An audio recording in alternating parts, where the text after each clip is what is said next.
Welcome back to Mega Music Memories, the podcast that remembers and celebrates the unsung heroes of our youth who earned permanent places in our hearts with their amazing music.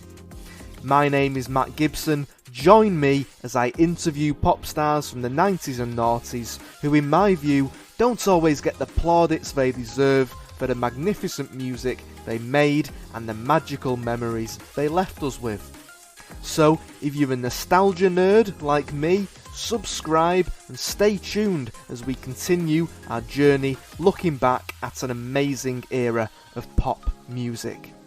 If you love pop, if you love nostalgia, and if you want to hear your favourite blasts from the past, reflecting on their careers and giving us the lowdown on what they're up to now, then you're in the right place.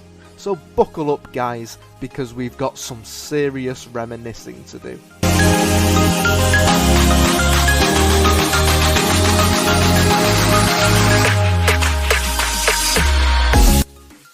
You're in for one heck of a treat today, guys, because our guest is none other than the irrepressible Daz Sampson, who amongst many other things was of course the United Kingdom's entry in the 2006 Eurovision Song Contest with his incredible track Teenage Life. Now we'll get to Daz in a second, and believe me, he delivers in spades, but I need to do a little bit of housekeeping first. I want to say a huge thank you to everyone who's been downloading and listening to the podcast so far. I hope you've enjoyed listening to the interviews. I know I certainly enjoyed doing them.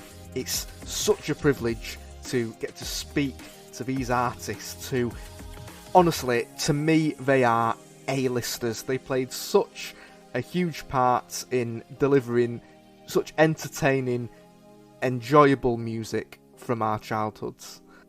I really am truly grateful for every listener. Your support means a great deal to me, and I hope you're getting a similar level of enjoyment out of listening to these podcasts as I am doing them. We come now to our guest for today's episode, Mr. Daz Sampson. Now, firstly, it was great to be able to speak to Daz because he's from the same part of the country as me.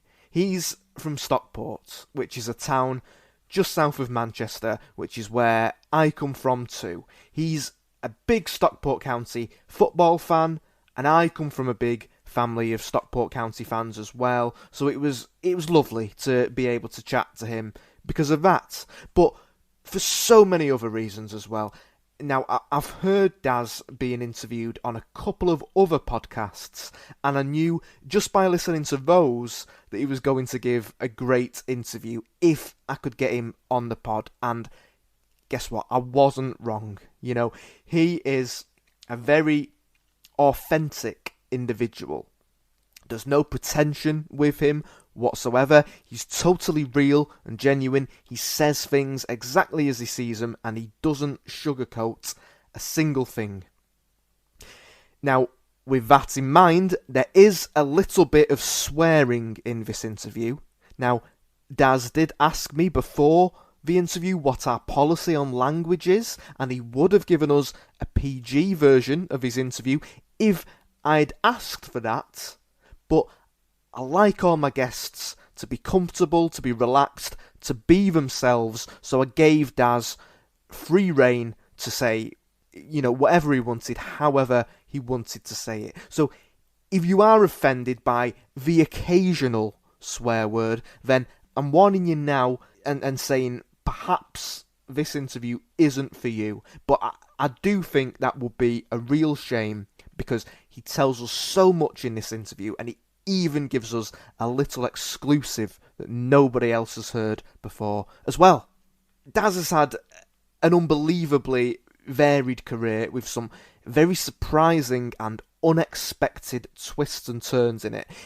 I won't say much more than that. I'll let you listen to the interview yourself and just find out for yourself. He's obviously best known for Teenage Life, which he entered Eurovision with.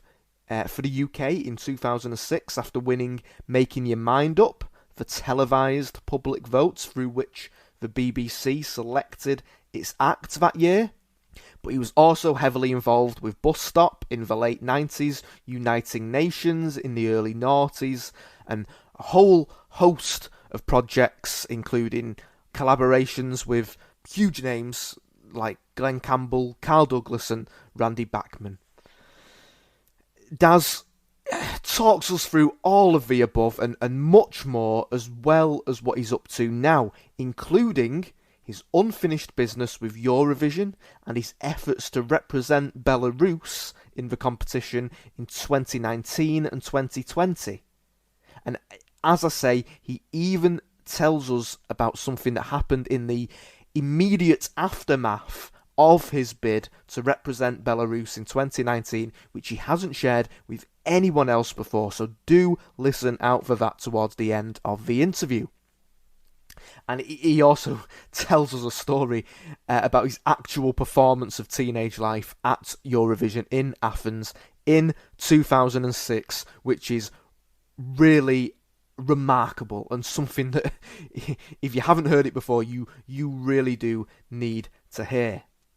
Now, I thought long and hard in this interview about whether it would be a wise move or not to take it beyond an hour and a half in duration. And I decided in this interview to go for it because so much has gone on in Daz's career, and I decided I simply had no alternative, to be honest. And I'm telling you now, by the end of it, there was more I could have asked him, and there were questions I wanted to ask that I left out because we simply did not have enough time to cover everything in depth. So, Daz's career, inside and outside of the music industry, is so diverse and varied that it was challenging, frankly, as an interviewer, to know where to begin. Now, the phrase roller coaster ride is one that I think is probably overused to describe all sorts of different things. But in Daz's life and career, I think it legitimately applies. So I started the interview by asking him if he agreed. No, I absolutely agree. The amount of people I bump into and go, God, I wish I could do what you'd done. And I turn around and go, well, I would swap with you tomorrow. These are people, and this is not putting anybody down, that have normal lives, like family, nice place, go on holiday. They've got a settled, stable, normal life.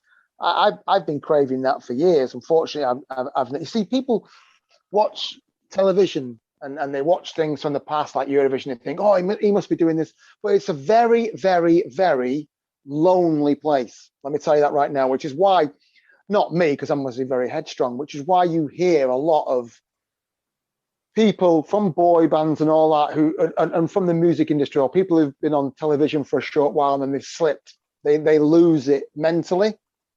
Don't get me wrong, I've had some, ups and some incredible downs, but I would definitely swap it for normality. But when I was in my 20s, I wouldn't have. Obviously, you get a bit older, you get a bit mature, you have a family, you see things differently, and you look back and you think, Jesus, So in hindsight, let's put it this way: until my mother died, I didn't put any of my gold and platinum discs up. Not interested. But when she was like very ill, she said, we've got all those discs up in the loft, put them up. Because even though, I've had hit records and I've done things that not a lot of people have done, it doesn't register with me. It's not real. It's just a fairy tale. So to try and give our listeners a bit of context into how varied your career has been, could you talk a little bit about how close you came to becoming a professional footballer? Well, I'm going to be honest with you. I was crap at football, right? But in the 80s, I was lightning fast. I mean lightning. Well, I had sprinting clubs chasing after me because I was doing the 100. I could have been a sprinter, definitely. And that's how I got spotted.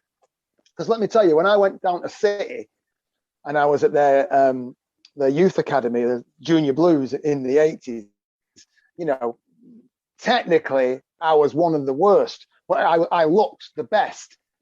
The top and bottom of it is I was very, very lucky. I actually got a better player as I got older and I started to learn the mentality of football. Whereas in the old days, I was just lightning fast. And of course, when I got injured and I was out for a year and everyone caught up with me, when I came back, even though I was still fast, but everyone was as fast as me. So my one thing, which was speed, got found out. So I ended up, you know, getting released and then, you know, trialing at all these clubs like Altrincham, Hazen Yedding, Wealdstone. You know, we do. me and a good mate of mine, we used to just go to all these clubs trialing them just for days out because we were really interested in DJing. We'd be DJing at the weekend, making really good money. So yeah, I came close, but it just wasn't meant to be. Yeah.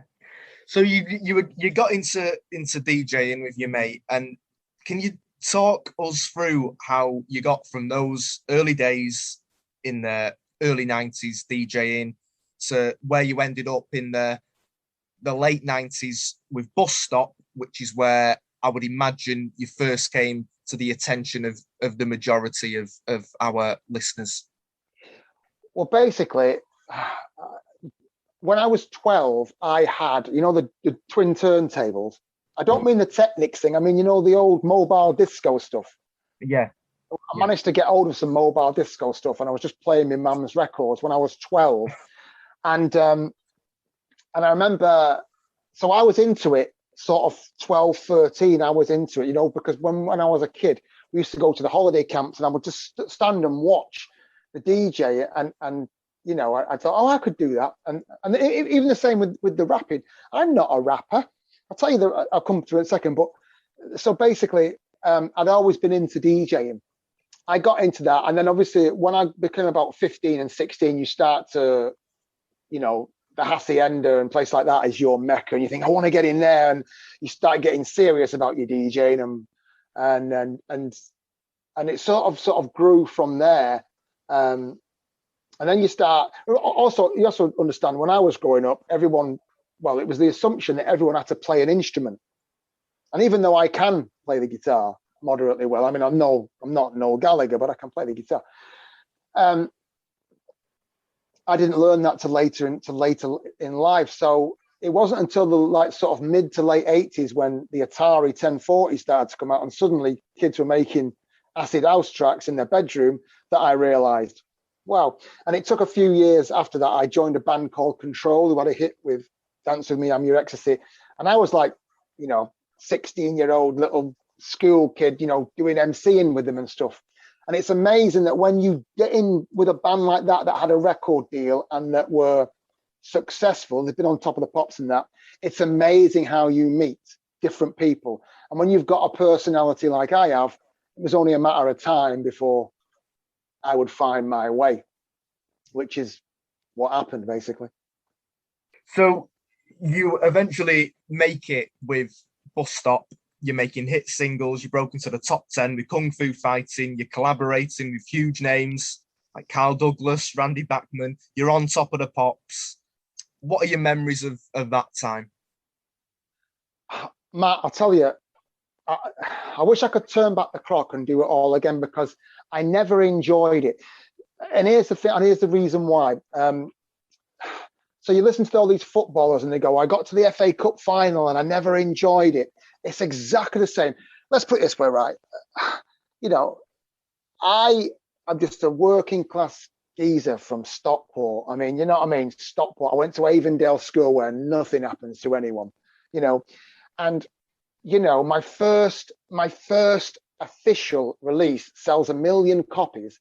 And suddenly, within 3 months, I've gone from nothing to being on the same program as the Spice Girls. Now, anyone listening to this will understand that in 1998, the Spice Girls were, I'd say, the pop equivalent of Oasis, and everyone knows the size. They were the biggest thing in the world. Yeah. And I'm sat right next to them on a level playing field. Do you understand what I mean? Yeah.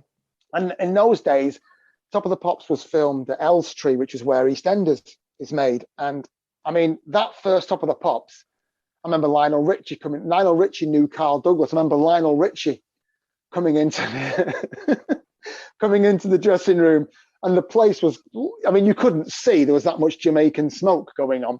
And he popped in, he went, "Hey guys," and I stood up and went, "Lionel, is it me you're looking for?" And he just looked at me as if there was bug shit on my foot and went, "Yeah," and then he fucked off. But Bryan Adams, Spice Girls, Oasis, Boyzone, and all these bands, I'd see Top of the Pops was like a hub, because it was the main music show. So when that happened, you thought, "Oh, I've made it." However, looking back on it, I never enjoyed it. It was almost like, I was managed by Tom Watkins for a while, and who had Pet Shop Boys, E17, Bros, very famous music manager. Before I had a hit, I was actually with Tom, and we lived down in London. We had a band called the Bass Boys, which was like sort of PJ and Duncan Out Here Brothers thing. And he said to me, "The chase is the buzz. When you get there, someone like you, Daz, because you're like me, will get disenfranchised very quickly." And he was absolutely right. As soon as I got there, it was like, "What? This is it." But when I look back now, talking to you, and I'm like, as I'm talking to you, I'm thinking of all the memories of. Okay, I remember coming out of the toilets at Top of the Pops, and Natalie Imbruglia was stood like a foot. I almost bumped into her, and she's like one of the most beautifulest women in the world. And you're thinking, Jesus. And it's like, as I used to watch Neighbours, Emma Bunton, like sat 2 foot away from me in the canteen. It's just so surreal. It's unbelievable. And I just sort of never enjoyed it because I was naive enough to think that I was that talented, that it was going to go on forever, and it just doesn't. Around the beginning of the noughties, Bus Stop begins to wind down and eventually disband. But it won't be long until you're back around the top of the charts. In 2004 and 2005, you're back having big success now with United Nations. Yeah, but what you forgot there, Matt, is that straight out of Bus Stop, I went and did Ricky and Daz, and I had a huge hit with Rhinestone Cowboy, where I actually met Glen Campbell, stayed at his house. I mean, in some ways, we were like a Cheeky Girls version of KLF. Yeah. Because they did it with Tammy Wynette. Yeah. We rang up Glen Campbell, and I remember because I was quite pally with Moyles at the time, and he was playing all my demos. Yeah. And so he started to play this, and suddenly the phone went, "Do we want to sign it?" Because honestly, when I come out of Bus Stop, and you're going to think, well, that's a bit hypocritical. I came out of Bus Stop because it was getting too, right, they weren't interested in original material, right? And I'm a songwriter, so much so that I write songs for other people now, and I can't even put my name to it because of what Eurovision has done, and because I'm known for come on, and all that sort of shit, so basically we did Rhinestone Cowboy, we sent it to Glenn, and he agreed to do it, and literally 5 days later we're in Arizona recording him. And I remember driving to his house, and he opens the gates, and I press the buzzer, and this guy opens in this Hawaiian shirt with a sort of cowboy hat on. And I said, "I'm here to see Glenn." And he said, "It's me, goddammit." And it was him. He answered the door. So he takes us into this mansion, and he's talking away, and he's talking about Elvis, and he said, "Yeah, that statue there, John Wayne, give me that," and all this. So it's like, fucking hell. You know what I mean? Can I get that in the car on the way out? So it was just so surreal, and we ended up staying. We should have been there for like 3 days. We ended up being there for 6. "No, you're not leaving." And we ended up actually doing another record with him. Just these little things that happen which you don't enjoy at the time. And then from there we did the Barn Dance Boys, which is another sort of small hit, and then United Nations. So the thing is, I'm not forgetting about these things, Daz. But the thing is, your career, you've done so much in it. It's so varied that there isn't even time to cover everything, even in a long format interview like this. there's not enough time to sort of to cover it all in the depth that I would like. And what I would suggest to listeners is that they would go and type in Daz Sampson How It Happened into YouTube, which is the documentary that you've done quite recently, which would be like a companion piece to listening to this, because we simply don't even have the time to go into the detail of everything that you've done in your incredibly wide-ranging career. I mean, I'd had a question about what attracted you to all these big names, like obviously Glen Campbell and Carl Douglas, but like I got rid of it because I'm conscious that I need to get to like the Eurovision and what have you, and we only have a certain amount of time. But yeah, it's unbelievable everything that you've done in your career, to be honest. And like you say, it's just, I guess it just flew by you, didn't it? It did, Matt, but it does come at a price. And just because people will go, well, you know, people will be listening to this and going, well, how did he come up with the other thing? Is I had my experience from 12 years of age. You see, playing on my little turntables, going out doing, remember, I was doing weddings at 15 and 16. I was DJing at weddings and 21st and that. And so this is how you know how tracks like. I tell you what, I remember going to my manager and saying, I tell you what, if someone did Amarillo, it would be absolutely huge. And a year later, Peter Kay did it, and one of the biggest records of the year, and everyone had forgotten it, because it's records like that I know that, you know, like when DJ Otzi and all that, hey baby, I mean, it wouldn't work now, but back in the day it does, because, you know, these things, they're almost like nursery rhymes that resonate with the human, with the psyche of the mind, and you know, some of the biggest songs, they have nursery rhyme melodies, they just do. And so that's why they end up being Cha Cha Slide is another big one from fairly recently. You know, it's like, so that's where I got my education from. I didn't just think, oh, let's just do Kung Fu Fighting. I knew that it was a type of song that hadn't been done in that rap style.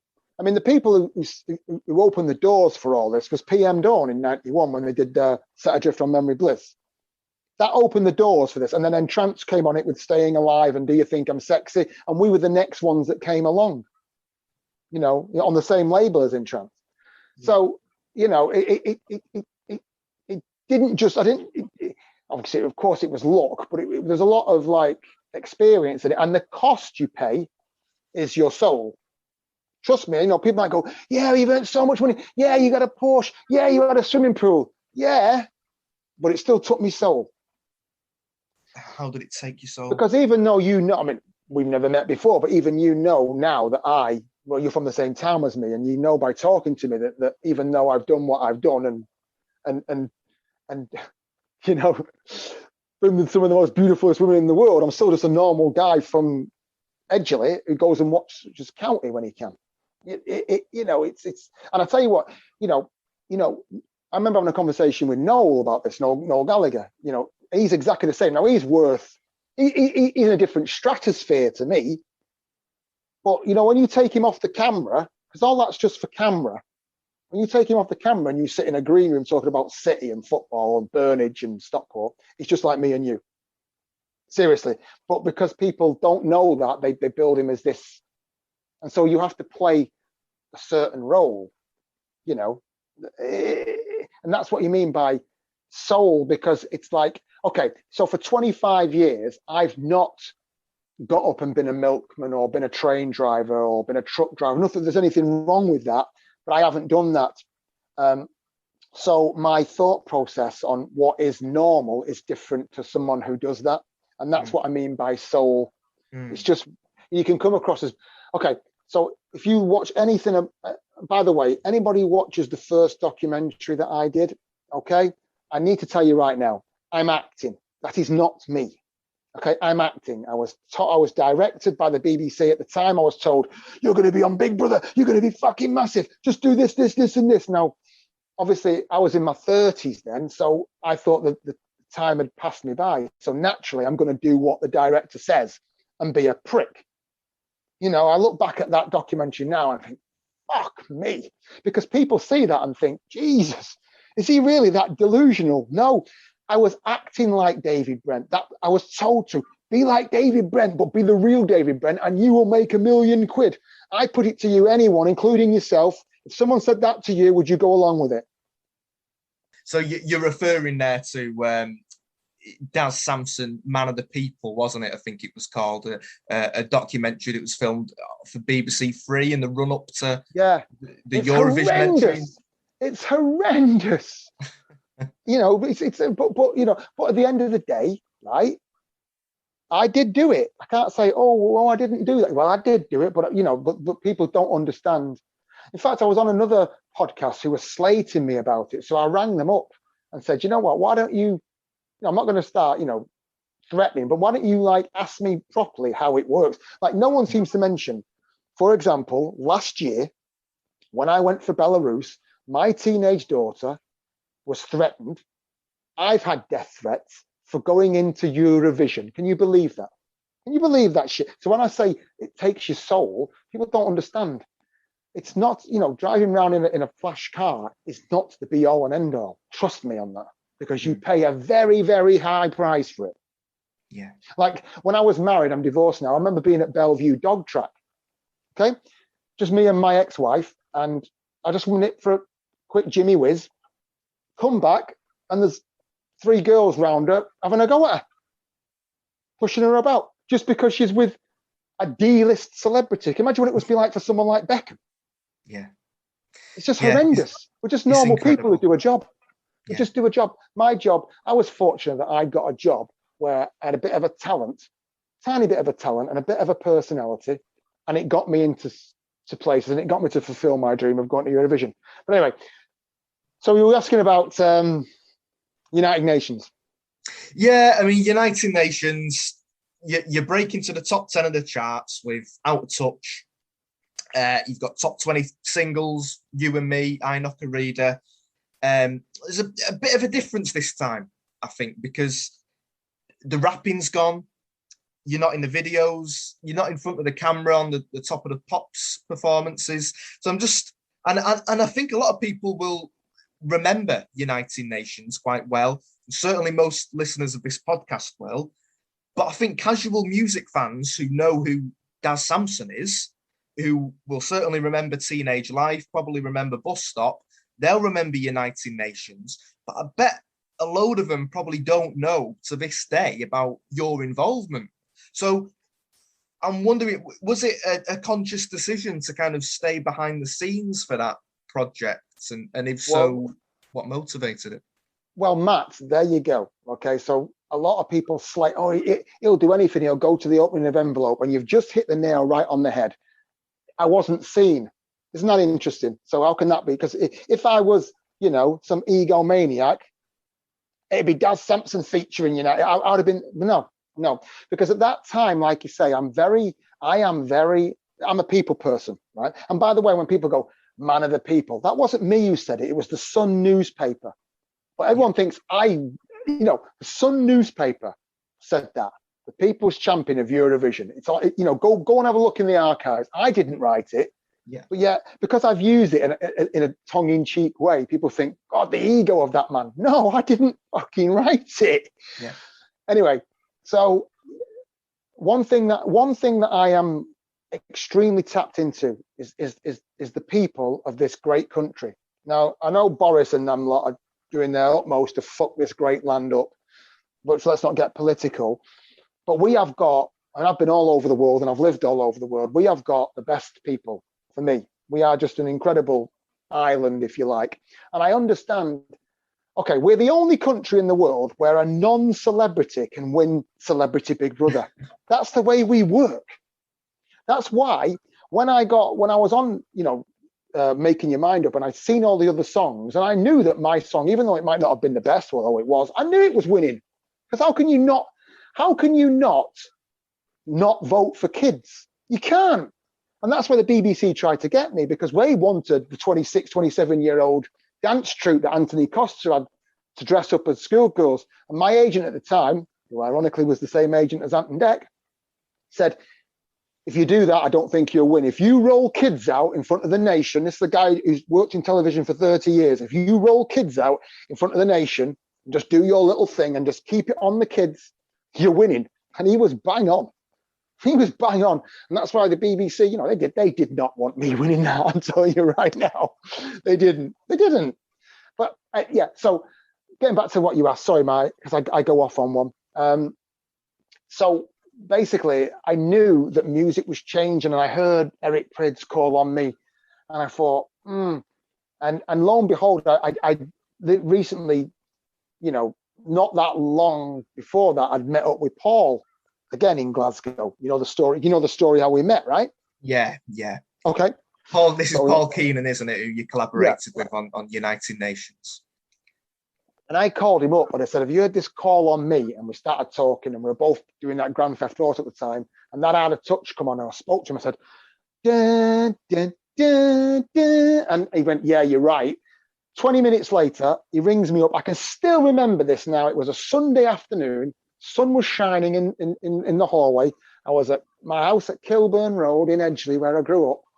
And I listened to it on the phone. And as soon as it come on, I went, boom, we are here. That's it. I think the next day or the day after, I was on a plane up to Glasgow because he lived in Glasgow. And we finished it that afternoon. I brought it back and I played it. I give it to a couple of DJs who I'd known who had big dance shows, you know, in Liverpool and stuff. That Saturday it was played. That Tuesday, we're getting record offers. That's how quickly. Yeah. We ended up meeting Hall & Oates as well, which is amazing. So, you know, it's what was that like? And what did they think of the record? Well, I remember walking into it was at Café de Paris in London. We were backstage. They were doing an acoustic thing. And is it Daryl? Yeah, it's Daryl. And we walked in. They went, "Hey, man, where's the goddamn verses?"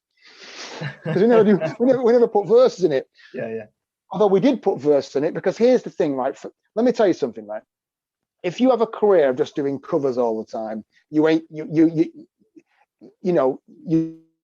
to be going driving a lorry or something, because you're not going to make that much money. That's a fact, right? So I was always trying to push my songwriting. I couldn't do it in Bus Stop because I was naive and wet between the ears. I didn't know how to, you know, it was new. With United Nations, I did, which is why the second song I wrote, You and Me, I wrote it. But again, because it didn't do quite, I mean, it was still a top 20 hit, but because it didn't do quite as well as Out of Touch, they picked the third single. And as soon as they did it, I said to Paul, I think it's all over. I think it's all over. Because I know for a fact that's not a hit record. Now, it did go on to be a minor hit, but I just knew, and I was freaking right. I just knew, because you only get, you know, we needed with that third single to come back with something, and we had something. You know, I'd written a track, which, you know, yeah, and we had something, and I can't really say too much, but we had like a big singer who was known. I'm not saying it was Tina Turner, but someone who was quite known, who was coming in to sing this track, and it just would have been a huge hit. And yeah, and lo and behold, after the third single, well, we're not sure, blah, blah, blah, and then yeah, and once I'd lost attention, then that was it. It was sort of all over. So, but of course, at that point, right in the middle of all that, I know what did it is because Gut Records didn't want me doing Eurovision, and the minute I did, they sort of felt I was like Timmy Mallet. You can just, let me tell you, people are, oh, I want to get into it. No, I've got two daughters, and luckily they're not interested in going down that road. And I would never push them down to it, because it's the most disgustingest, fickle industry in the world. It really is. Yeah. It really is. I mean, even now, you know, guys who I've made a lot of money for don't take my call. And suddenly I get a bit of press about Belarus, and they're ringing me, oh, have you got, is that record signed? You know, fuck off. Just fuck off, will you? Yeah. This is why, you know, this is what I'm saying to you. You get a bit older and you realize how it works. And it's just like, these people are not your friends. Let me tell you, shall I tell you another quick story about Eurovision? Yeah, absolutely. So I had a song called The Woe Song, DJ Daz. Yeah. And my mate, Pete Waterman and Steve Jenkins signed it, who signed Britney Spears and was head of Jive Records, and really good. These two are good guys, okay? And they passed it over to, you know, their lieutenants, if you like. And The Woe Song it did okay. It did okay in Austria and Germany and places like that, but it didn't quite. This is where you sampled Tarzan Boy by Baltimore, Yes, isn't it? Yeah. Yes. So we anyway, so it was we went to them and said, well, we're not sure if we're going. It didn't do that well. We're not sure we're going to renew. Now they could have. Okay, I will tell you. They could have bought the second single for 15 grand. Okay. And we went to them, and well, we're not sure. We're not sure. So we left it at that. Anyway, a couple of weeks later was the Euro thing, and so out of courtesy, because it was me, even though it wasn't DJ Daz, it was Daz Sampson. So we rung them and said, "We're in for this, making your mind up." And they said to me, they didn't say it to me because I'd have told them fuck off. But they said to my manager, he's not going to really win it, is it? So no, we're not really interested. Well, you can have this as the second single, you know. Anyway, right? Heard nothing more of it. Within 2 minutes of winning, making your mind up, the first call to my manager is the record company. That night, 6 bottles of champagne are sent because they know someone's going to lose their job through not signing this record. And whereas they could have got it for 15, and you see, they'd already given us the notice to say we're not signing it. So we were clear. So they had to re-sign us, and trust me, they paid a lot more than fucking 15 for it. But that's my point. I'm saying to them, I'm going to win this. Well, we're not sure. I remember it was called Graham. That's all I'll say. This guy Graham. I'm stood in front of him, and I said, I'm telling you right now, right? I've put more than what you're paying for this song on as bets that I'm going to win this. I know they will vote for me. That's not me being arrogant. It could have been you doing it. They would have voted for you. They're not voting for me. They're voting for the kids and the song. That's what they're voting for. I just know they're going to do it. I wasn't so sure at Eurovision. I knew I wasn't going to win Eurovision, but that's another story for another time. And lo and behold, it came in. I remember being 33-1 at one stage to win Making Your Mind Up. And I took it at that. So you think about that for a minute. No wonder I'm so fucking excited when I win it. So, and that's not, I mean, forgive me. I don't wish people listen to this going, he's an arrogant. No, I'm not. I'm just, you want the truth. This is how it works. Yeah. They didn't want Teenage Life, and suddenly it wins Making Your Mind Up, and they won it.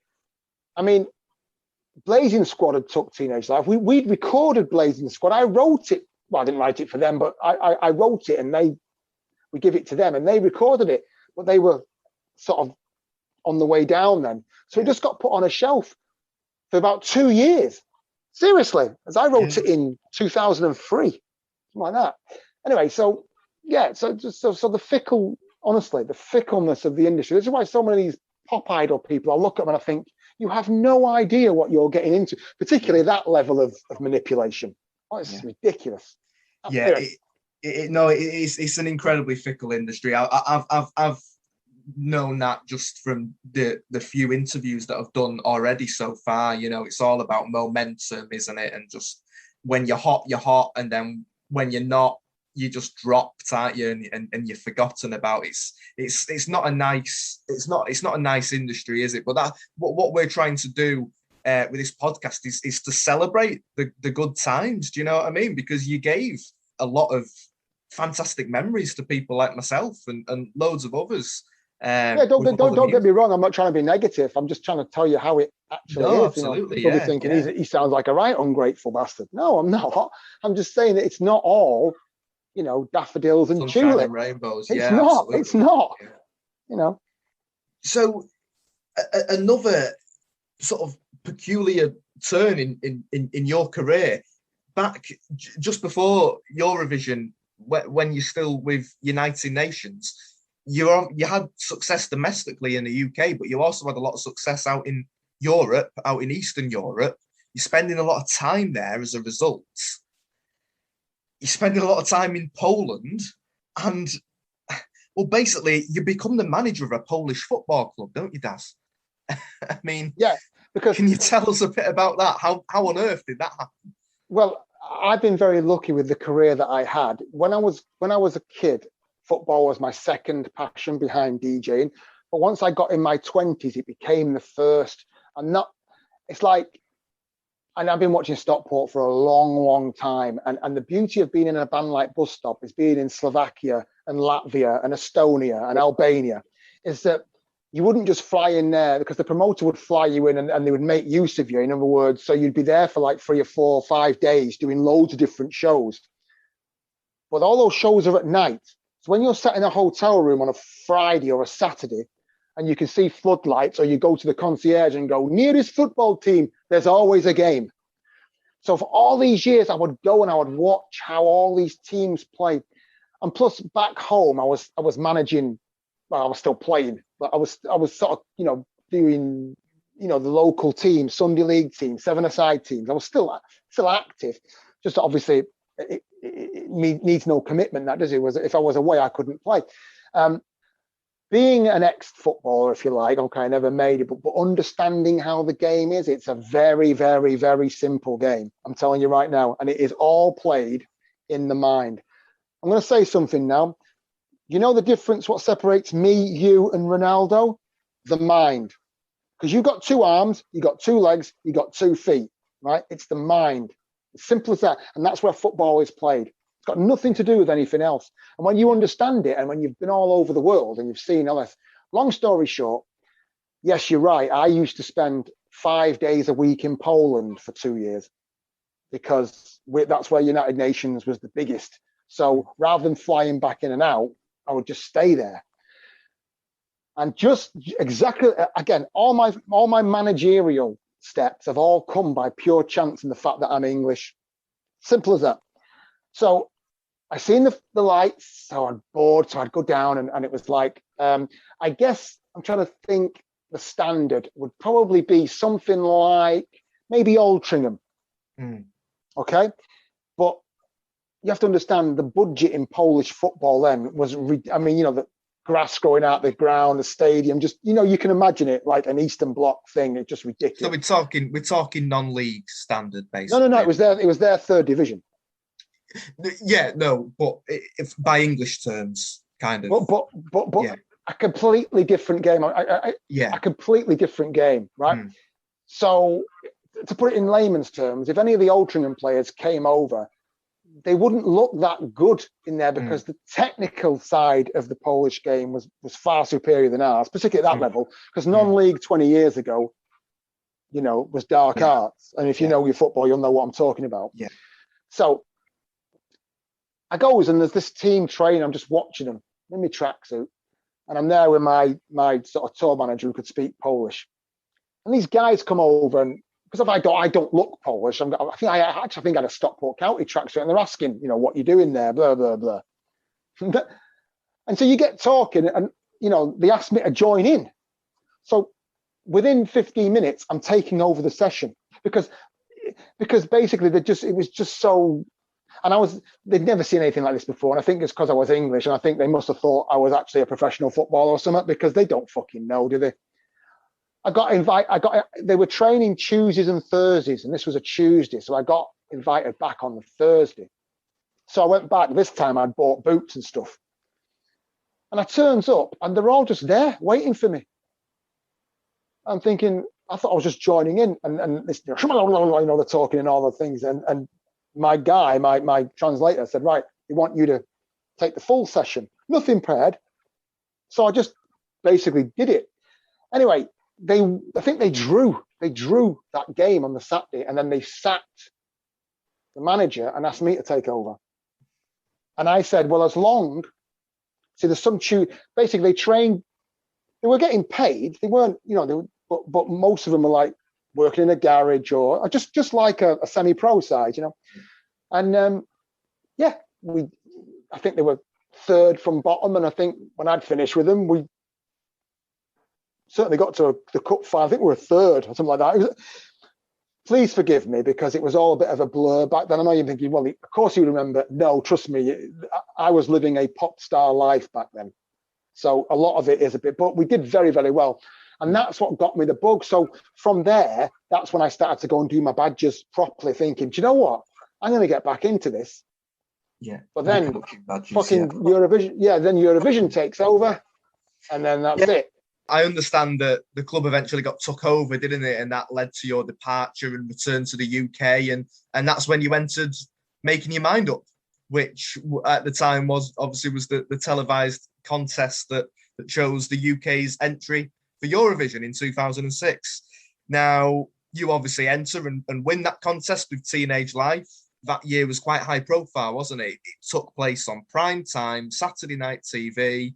There were some quite big names involved in the competition. We're talking the likes of Anthony Costa, Kim Marsh. There was a group called Four Story with Ben from Fats and Small in it. What are your recollections of that competition? Okay, I have a bit of an inferiority complex, and all these places I just didn't feel worthy. I remember doing some Saturday morning TV with everyone. I was just sat at the back, and the girls from City Chicks, who were beautiful, by the way, they would see. The thing is, when I go like that, I can come across as being very, very, very miserable, but I'm not. It's just that I have this complex about, again, it gets back to my working class roots. I'm just a guy from Edgeley. So it came about because Richard Parks, who was the BBC Simon Cowell, basically contacted Uniting Nations, actually, to see if they would submit something. And Gut Records said no. And I found out about it and I went, fuck off. That ain't happening. Because I'd submitted something in 2002, a track called Land of the Rising Sun, which is on YouTube somewhere. And never got anywhere. So basically, I said to Joe, my manager, send them that Teenage Life. See, I wasn't even, again, going back to the ego thing, I wasn't even bothered about going. I just wanted to go as a writer. I just wanted to be connected to it. Nothing to do with performing. Yeah. And so he sent it, but he sent the one with me on it, the one that I'd written, not the one that Blazing Squad recorded. They went, yeah, we want it. And within 5 days, 2 weeks, whatever it was, I was at a press conference, and that's it. So it happened by pure accident, and it's destiny, because that changed my destiny. Yeah. Simple as that. Because since then, I've not been able to have a hit under my own right. I mean, I've had hits, but under pseudonyms. Yeah.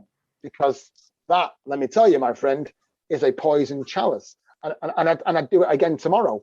But because I do it for doing it, I don't do it because I want to further my career. I have to say, I was offered every single reality show that you can imagine, including the very big ones where you have to fly very far away.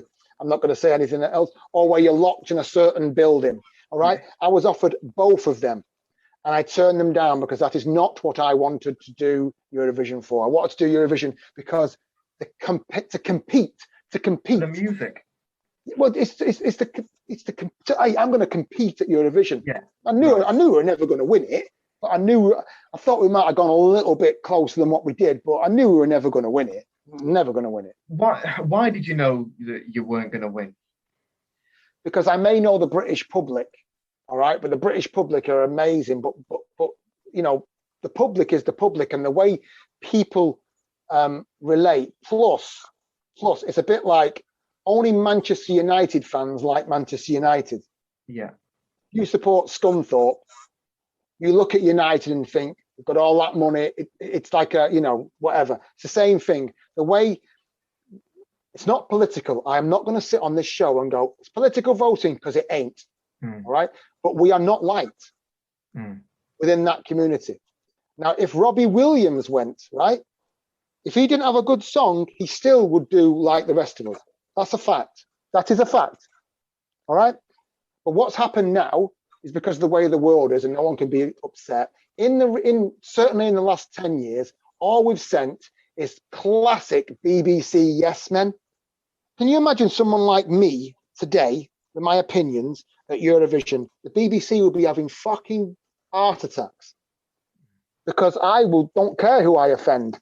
All right, I don't care, because if I believe in something, I'll have my say. All right, I won't say something just for the sake of it, just to be controversial. But all this, oh, my favorite color's blue, and aren't trees amazing? Fuck off. Get in the real world. I mean, I'm not saying like upset people or be offensive to people for the sake of it, but ruffle a few feathers, show that you care. I mean, Jesus, do you know what? this pains me to say it. I'm not really a betting man, but I took a bet with a Eurovision fan over where we would be this year. And I said we would be last. And I earned some money, which I gave to the Children's Wish Foundation, the charity.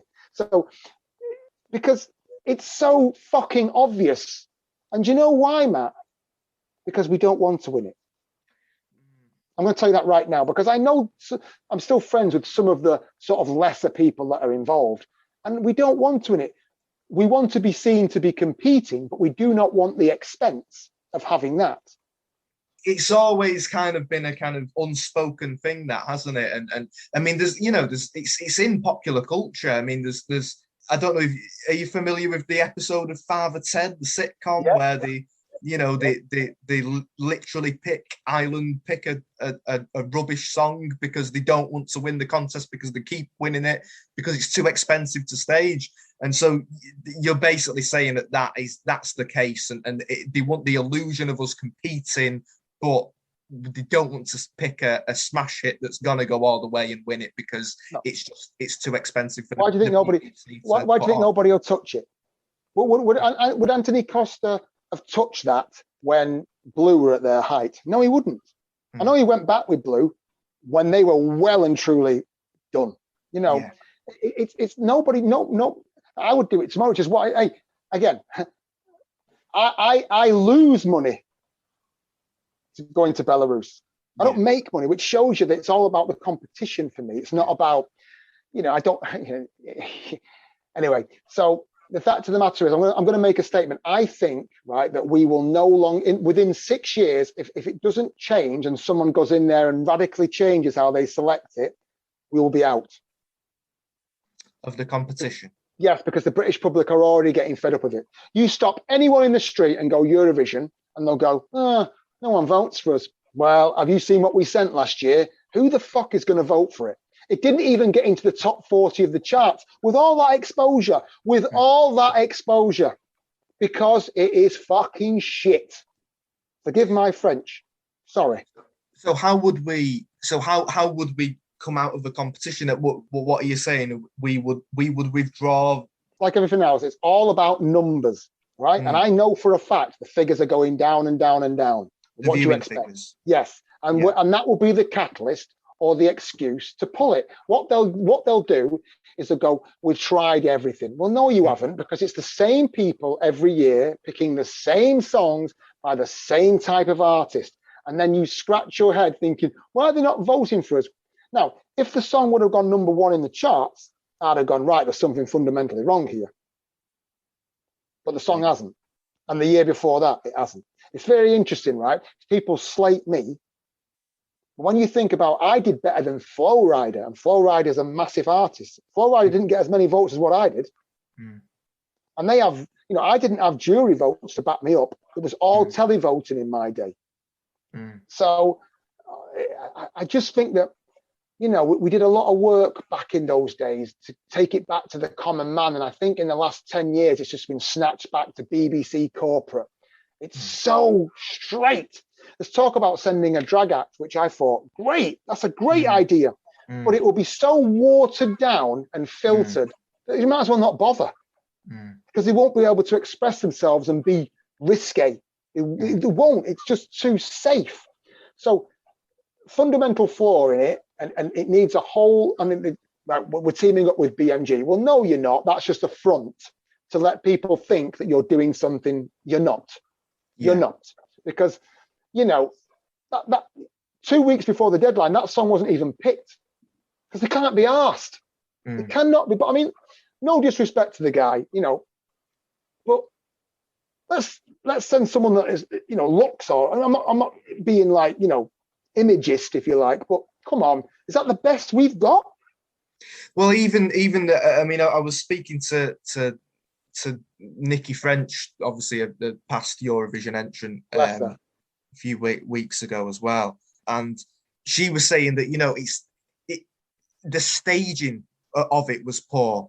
No disrespect to James, but just like just a couple of like polystyrene ornaments or whatever, and do you know what I mean? It's like there's no effort being put in on our parts, and would you say that's kind of fair? That's absolutely true. You know, again, people won't know this either. You know, during my time, I, out of my own pocket, went to other countries on their radio station out of my own pocket. BBC didn't send me, out of my own pocket, because I wanted to do as best job as I could.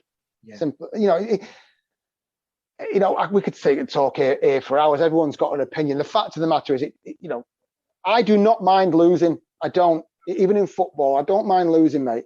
But we're turning up there beaten before we even start. And I do a lot of these type of things every year for the Eurovision community.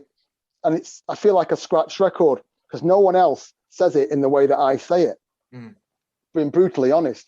But I'm telling you right now, you can send Robbie Williams. We still won't do as well because it's all about the package, the song. We could send an unknown.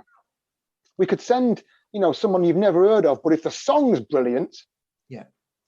Let's be honest, no one had heard of that girl who dressed up looking like a chicken. No one had heard of her, but because she had the package and the song and the look and the staging, kabang. And do you think it's about promotion in Europe as well? Because, that's incredible what you've just said, that you, out of your own pocket, paid to do a bit of press and publicity in and around Europe in the run-up to the competition in 2006. Yeah, we went so from the beginning of April right up until sort of like before we set off for Greece. I was everywhere: Latvia, Poland, Estonia, all those Baltic, Denmark, Sweden. I remember once flying to Sweden just to do one radio station because they'd rather have me in the studio rather than do a phone. And that is not fucking cheap back then. And I did it because I wanted to do well, not because I wanted to go on I'm a Celebrity, because that didn't interest me, because I wanted to do well. Let me tell you something, right? When you're in and around the presence of Wogan, you realize that you're at a very, very high level. And like he said to me, you're not going to win this, don't you? I said, no, I know I'm not going to win it. And he said, don't be fazed by the fact that most of the nation are sat in their living room watching you. And I thought, Jesus, he's right. Wanting you to do well. So can you imagine that type of support? You think, God, I'm thinking when I'm stood behind that blackboard just before it starts, when I forget my lyrics for the first time ever in my career. And that's a true story, I'm telling you right now. And again, little things like milking the media. What people do not realize is that a week before I set off to Eurovision, I went into my house in Kilburn Road and found my dad dead and had to try and get him, revive him. The funeral was on the Friday, and on the Saturday, we flew out to Athens. And all the press people are going, if we stick this in the paper, this is going to be a great story. And did it? Just that's the first time you've heard it. No one ever heard it because I didn't want to do that sympathy vote, and I kept it all out. No one knows about that. So when they're all slating, Sampson, this, and I just think you haven't got a clue. Which is why, when you said to me, "Will you talk about Eurovision?" I do these things purely because people actually need to know the facts, because they get the wrong idea about what I am about, and it's about competition. Which is why, football has completely taken over my sort of life now, and music's become a second thing. So I'm going to come on to that in a moment, but just you alluded to it there. You forgot the lyrics. Now I've heard you recount this tale before, but for listeners who haven't, can you just describe that moment? It's the night of the competition. You're in Athens. You're performing in front of tens of millions of people watching at home, tens of thousands in the audience on the night, and for the first time in your career, just before you're about to start singing, you forget the lyrics to Teenage Life. Can you just talk us through how that feels? What's going on? It's very, very, very true. It's a true story. So, okay, so for those who don't understand, when you're at Eurovision, it's very regimental. It's very like conveyor belt. So like 4 songs before you're on, you'll be getting the things into your ears, and then you'll be getting your mic levels all sort, and then you go down to the next station, and then the makeup's checked, and then the next station where they'll do another sound. This is why it's very rare that the sound goes down at Eurovision, because it's so rehearsed, and then like, you have like a backup mic that's underneath your coat in case the mic, if you drop your mic, you're still going to get picked up because they'll have like a little pin mic on you and things. So you get all that tested, and you've got so all that, and then you come out from behind the stage and you think, Jesus, and then suddenly you start to realize how people, because I've done it. I even did it this year. You get excited when the UK come on. I'm getting goosebumps now thinking about it. Yeah. So I'm stood behind the blackboard, and anybody who watches the performance on YouTube, you will see, okay, why I come bounding out behind that blackboard. That's because I've just remembered the lyrics. I shouldn't have been doing that. I should have been walking very, very slowly. I completely just annihilated the choreographer and just went boom, because I was so relieved. I'm sure Paul Domain, the choreographer, is going, what the fucking hell's he doing? Because I just, boom, boom, boom. It's like, geez, I was so relieved. So basically, what did you learn at school? I could hear it in my ears. The girls started. I'm thinking, okay. And then suddenly I thought, shit, what's my first line? And the more you panic, you're thinking, that's what the teachers, I'm thinking, Jesus, they're going to turn this board in a minute. And I'm thinking, right, okay, I know the raps from Kung Fu, they're staple. I'll just do them, because I had to do something. And I remember, you can't see it because of the camera, but I remember Leanne, or what is it, Leanne? She puts her hand on the blackboard and goes to turn it. And at that point, I still didn't know what the first line was. And just as the blackboard turns, dwelling on, and I thought, got it. And that's why I just at that point come bounding out, because I'm thinking I need to get started because I don't want to forget this. And that is the facts. That's never, ever, ever, ever happened to me before.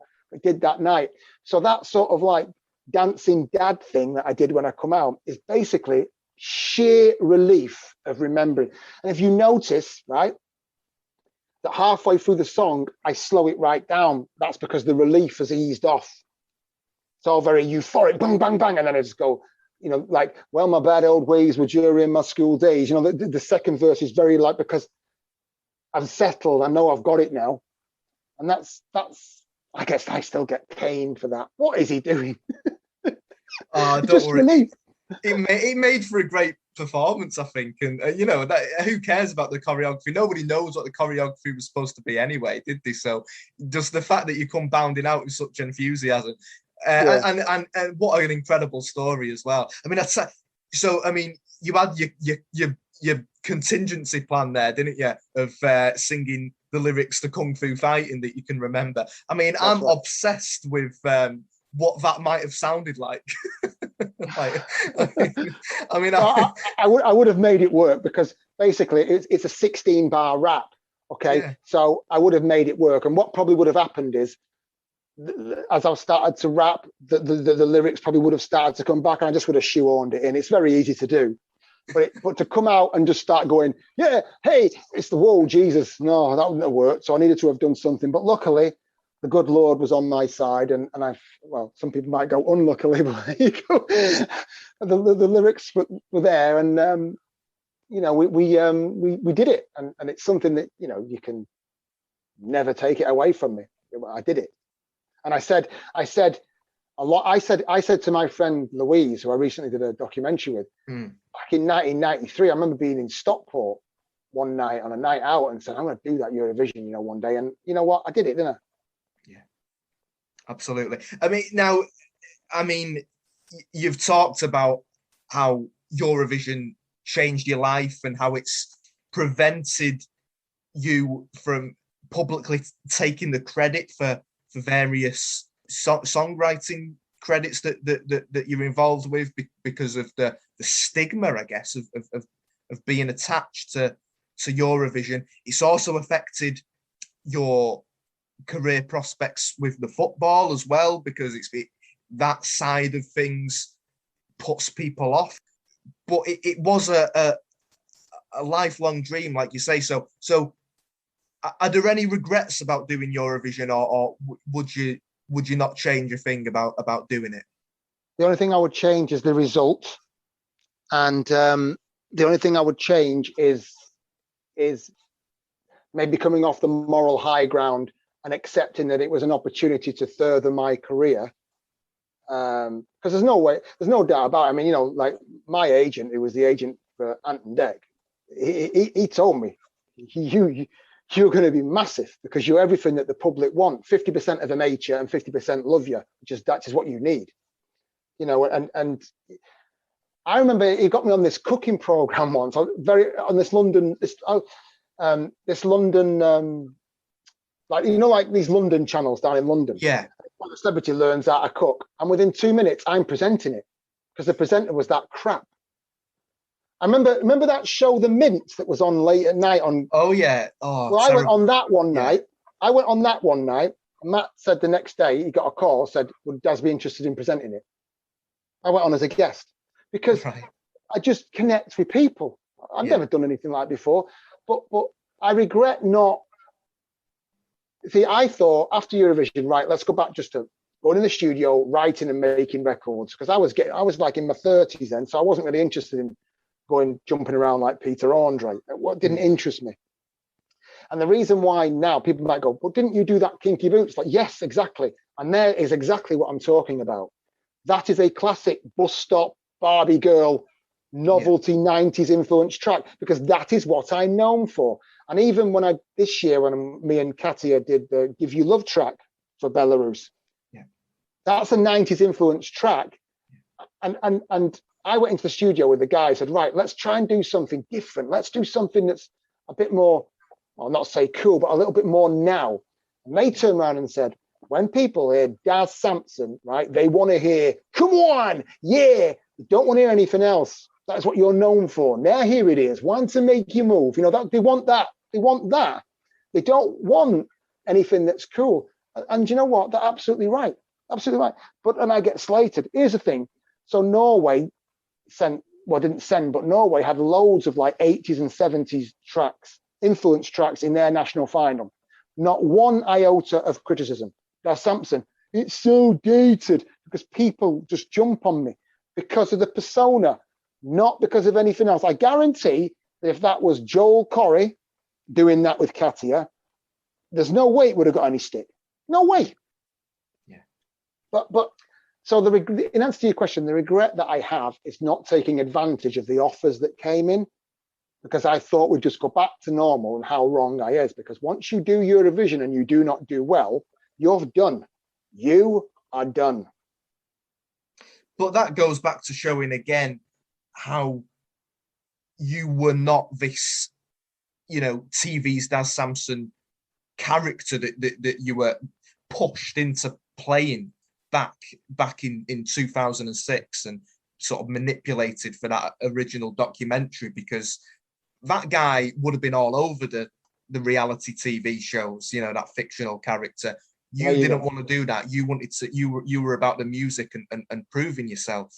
So, it just goes to show that there's just, what people see is not always the reality, and there's stuff going on behind the scenes that's playing the game, Matt.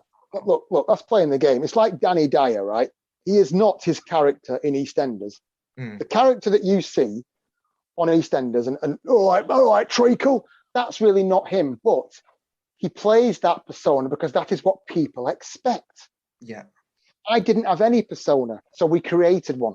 TV's Daz Sampson. And trust me, when we created that character, I've got to be honest, the guys who sort of like said we need to do this, they were right, because it did get a lot of attention for what we needed it to do at the time. However, there's a downside that comes with it. Downside to it, because the uneducated think that is Jesus. In the documentary where I go, wow, my songs are as good as McCartney's. As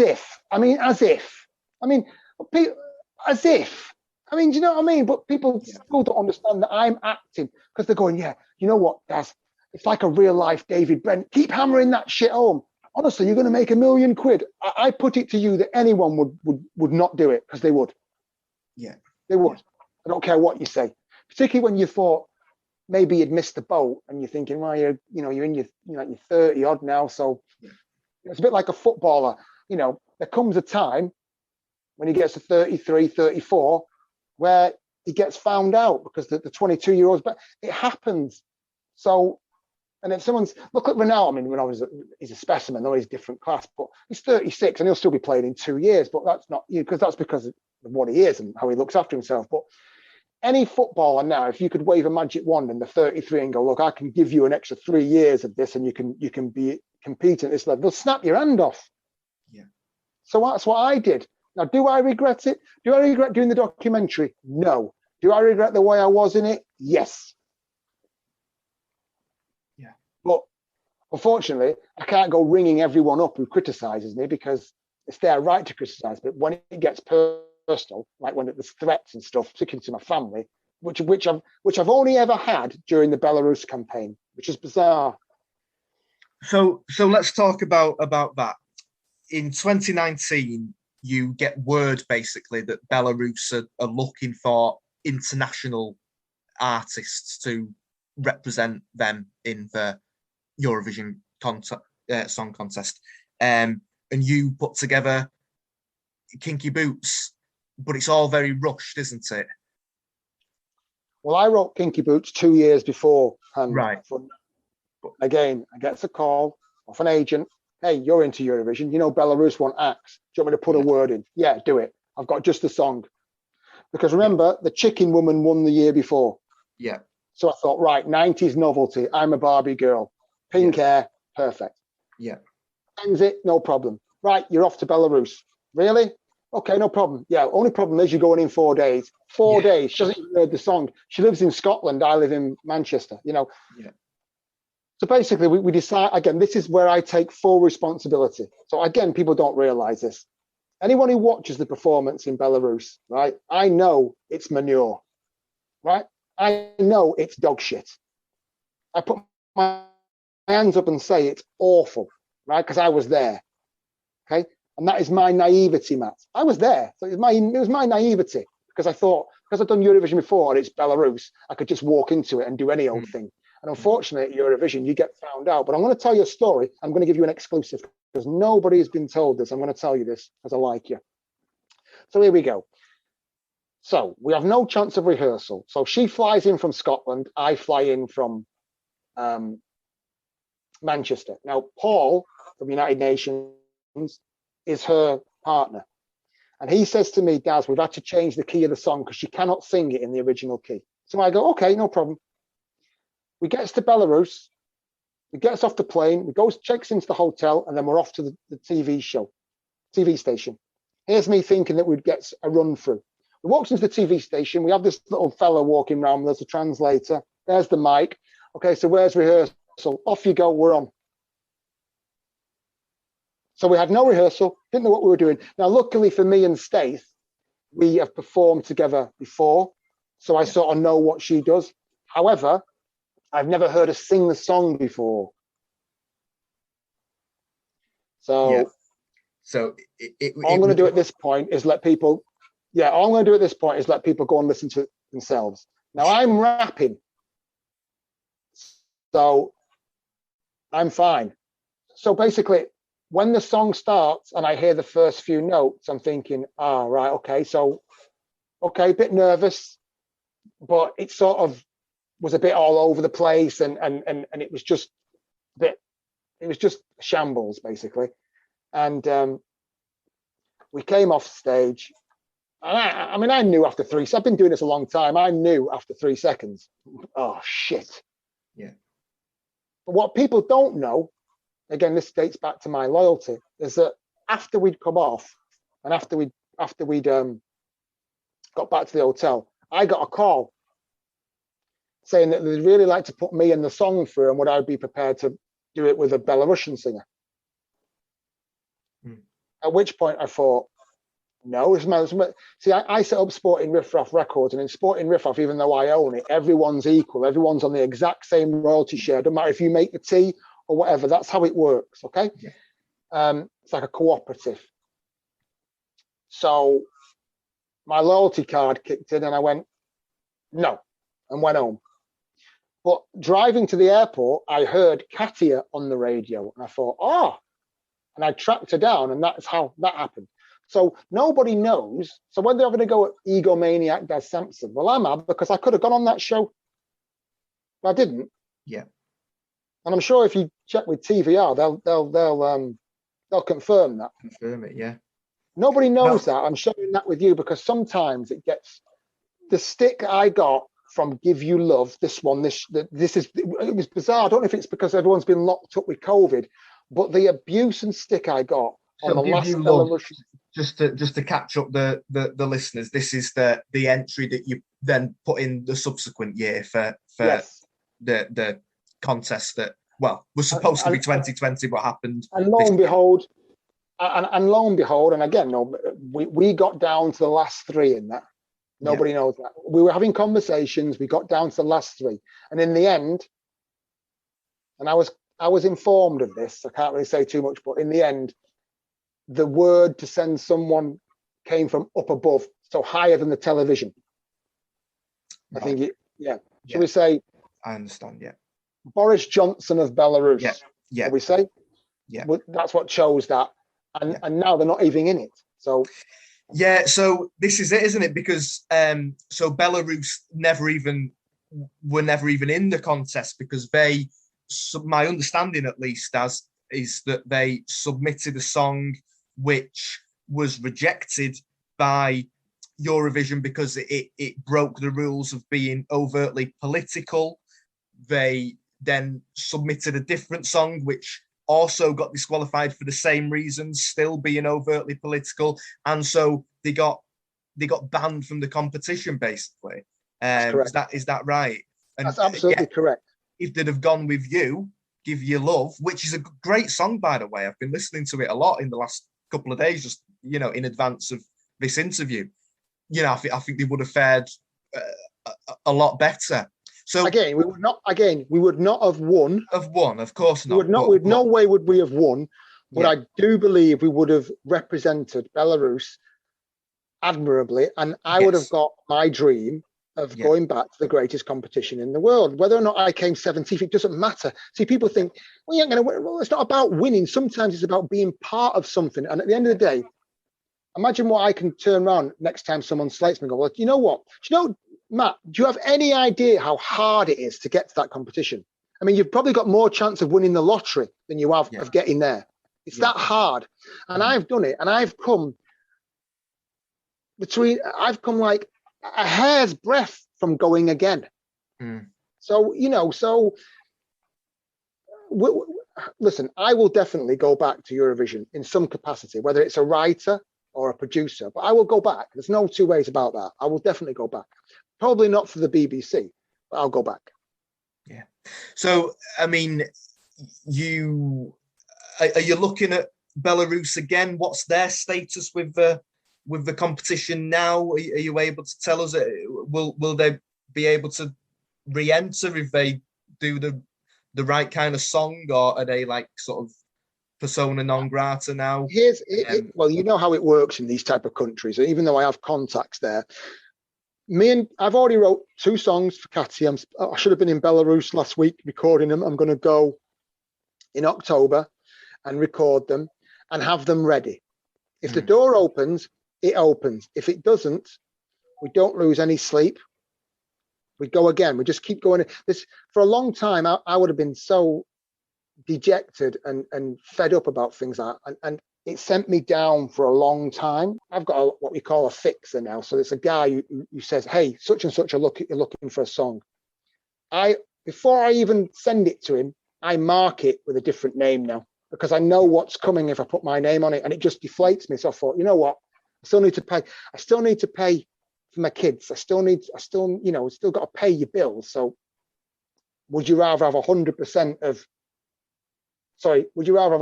nothing or 50% of 100? You know what I'm saying? Okay, let them call it what they want. I don't care. Yeah, but perhaps that's the future, isn't it? Because you're a man who cares about music and songwriting, and you've got a talent for it. You're good at it, and there's people who are hugely successful and they're just behind the scenes people, but the hits that they've made are innumerous. There's loads of them. But you've got to write songs, right? They don't. You've got to be in the right place, which is why I went for a period where not. But since I give up chasing that football dream, suddenly the ability to write like the two Eurovision things, you know. I mean, Give You Love, I wrote that in 30 seconds. Seriously, I mean, just sat down and that la la la la la just came, and then that was easy. It seems like that's often the way, you know. I mean, they say back in the 80s, you know, Stock Aitken and Waterman, you know, I should be so lucky or whatever. Pete Waterman did it in 15 minutes, just as Kylie's coming over to the studio or what have you. Yeah, I'm speaking to Pete about that, and how that happened was there's something about the agent and manager said, well, we've only got 15 minutes, and he turned around and said, well, yeah, she'll be lucky, and that's how they got it. Yeah, but just because something's knocked off quickly doesn't mean that it's bad. You know, on the contrary, it's, you know, it's sometimes things just come to you and just land in your head, and you just got to seize that moment. And you know, it can be brilliant. You know Avondale Road in Edgeley? Yeah. Well, you know how long Avondale Road is? What is it? 200, 300 yards? Yeah. Well, I'd written Teenage Life from halfway up Avondale Road to the end of Avondale Road. Yeah. I've still got the dictaphone. Well, I had a little dictaphone I used to carry in my car, and I'm driving past the school. And what did you learn at school today? I mean, I don't think the words. That's what I think I changed those lines, but that melody within 200 yards, and it's actually you can actually hear in the documentary where I phone up Rick, and say, "Hey, I've just written this song," and you can hear me singing it to him down the phone.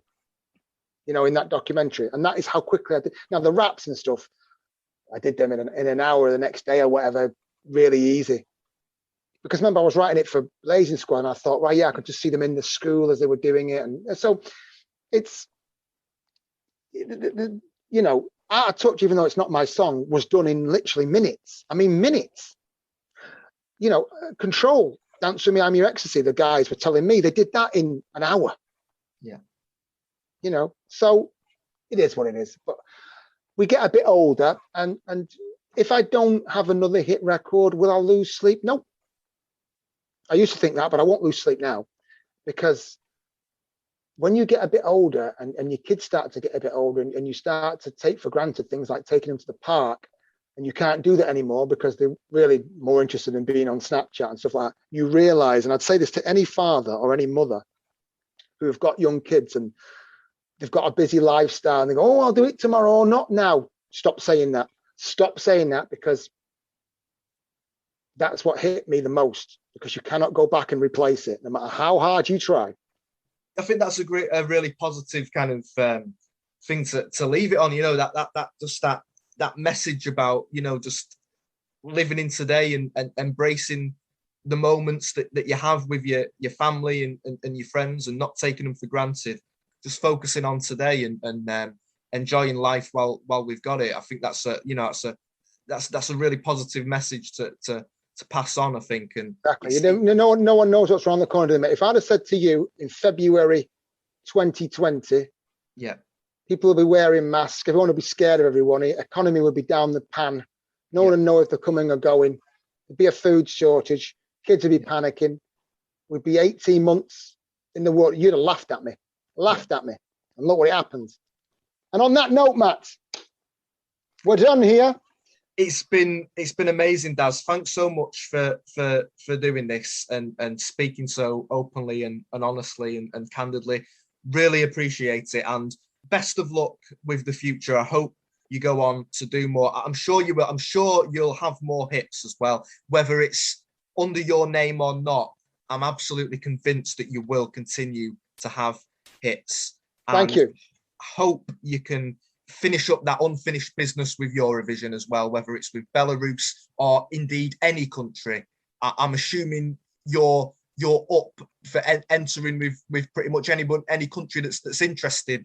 Obviously, Matt, I would love to do it for the UK. I'm not going to do it for the UK, but I would love to. You know, I'm not going to say what it is, but I've got an idea for the UK which involves 6 artists, all known artists from all different creeds, colours, and religions coming together in a fusion of 6. Yeah. You know, like 2 old school guys, me and someone else, 2 young kids, blah, blah, 2 middle. Honestly, and I've even written a song, but it won't get past. And and it's a #1 record. I know it is, but what it just, and even if I went to the BBC and said, look, I can deliver this, they still won't do it. So what's the point? Well, look, these things often have their way of, when something's quality, these things often have the way of rising to the top, don't they? And whether it's as the UK's Eurovision entry or someone else's, or not even a Eurovision entry, I don't know, that might just gain some prominence. It's a song, you've written it, it's there. You know what I'm going to do, Matt? You've just inspired me. Tomorrow when I get up, I'm going to send an email to the powers that be, the people who put it together at the BBC, and say I was on a podcast last night with a fella from Stockport, and he inspired me to tell you this, and I'll just tell them what I've got. I guarantee they won't come back to me, but if they do, it'll be down to you if anything happens. So there you go, you've inspired it. I promise you, I will email them tomorrow with my idea. I promise you I'll do that. Amazing, Daz. Well, thanks so much, mate, and best of luck. All the best, mate. Take it easy.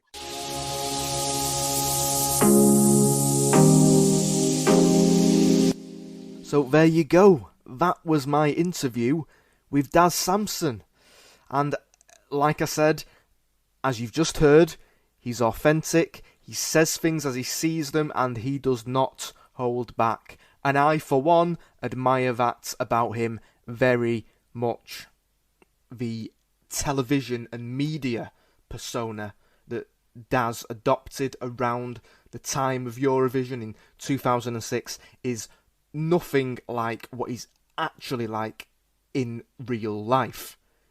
As you've just heard in the interview, he's actually a very self-deprecating individual who's very aware of his own limitations and who, as he said himself, has something of an inferiority complex.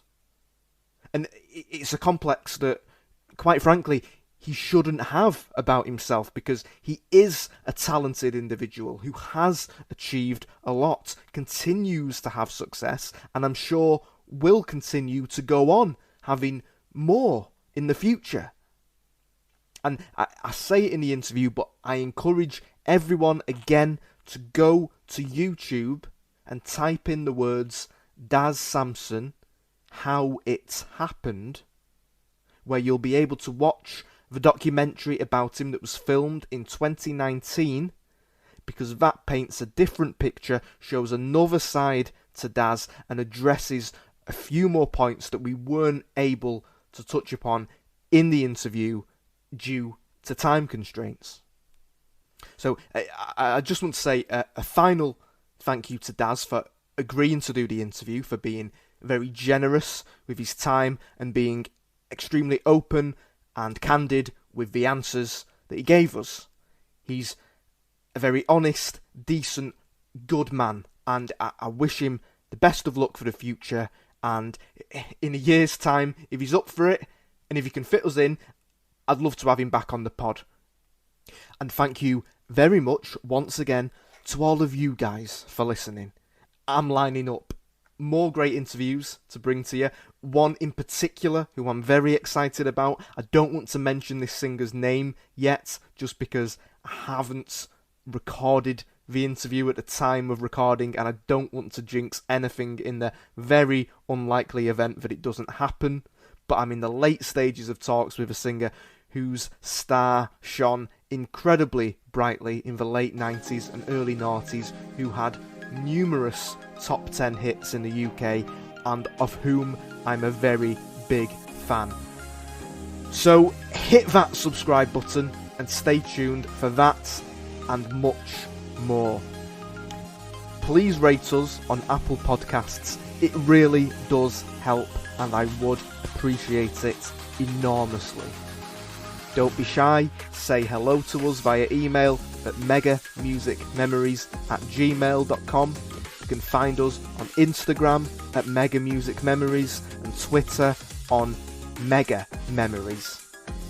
Thank you for listening, and I'll speak to you all again very soon for more Mega Music Memories.